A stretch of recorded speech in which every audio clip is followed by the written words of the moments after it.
Since connecting to an external propane tank turned out to be a little more complicated than we thought, we wanted to make a video explaining a few things you need to know to successfully use an outside propane source in your RV.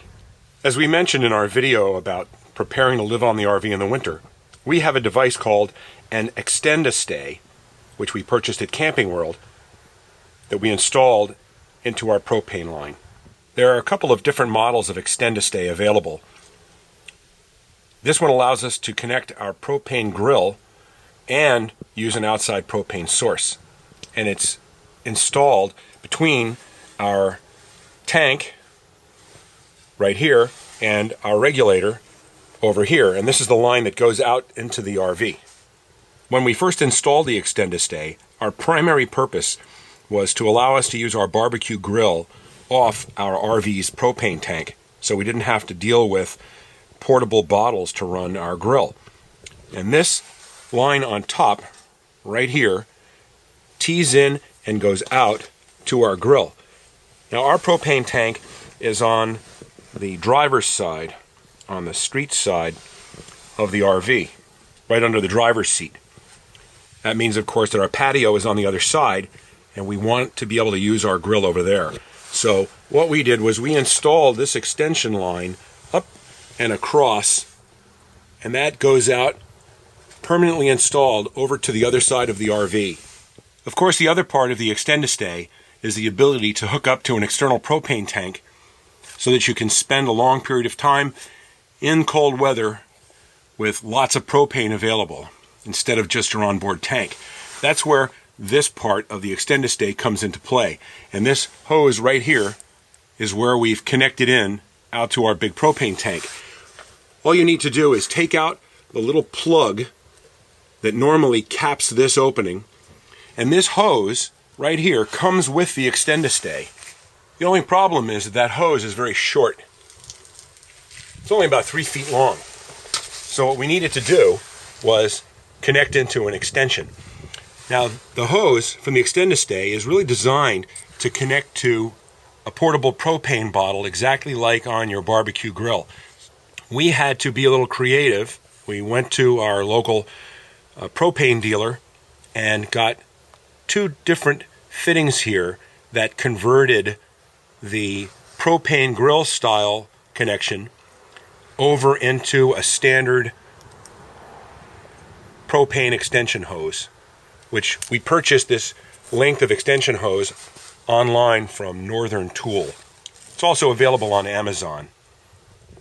That extension hose now runs under the length of the RV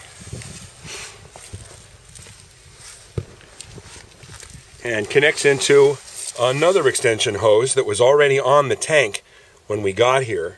It's a long run back to the tank. It's about 25 or 30 feet. It's a good distance.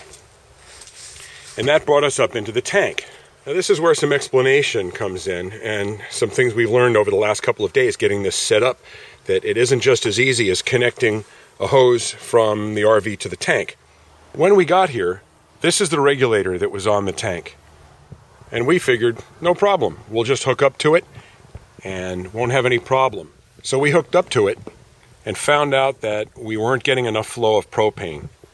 Not even enough flow to run one burner on the stove at full force. The flame was extremely low, and turning on a second burner made it so that both of them almost went out. We obviously didn't have enough propane coming through. So here's the problem that we had and why it wasn't working, and what we learned from our local propane dealer. You can see that this regulator puts out 9.5 to 13 inches WC, which stands for water column. It just so happens that 9.5 to 13 inches water column is what the RV runs on.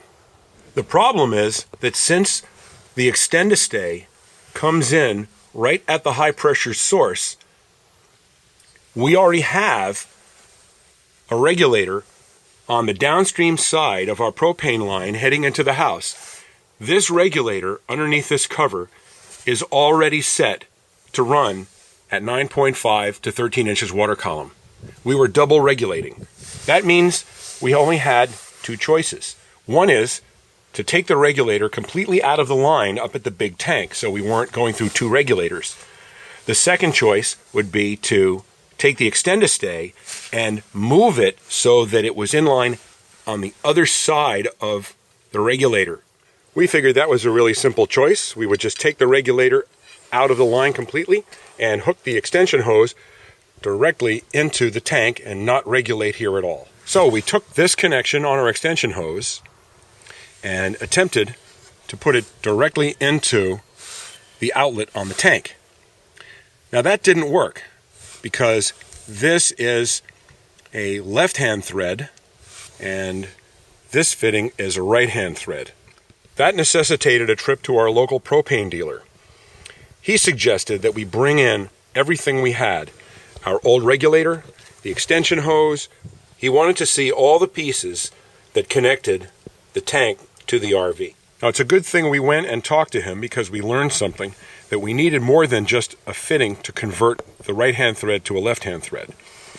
When he saw how long our hose is, about 30 feet or so, he said we were going to run into a problem, that the pressure inside the big tank is somewhere in the neighborhood of possibly 75 pounds more or less, depending on how much is in it.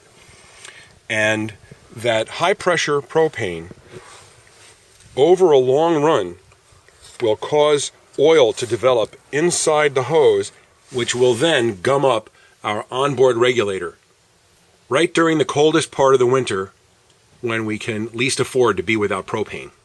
The simple solution to this problem is where this red regulator comes in. If you look at this regulator, you can see that this one, unlike the other one, is rated for 10 psi. What this does is take the tank pressure and drop it down to 10 pounds per square inch.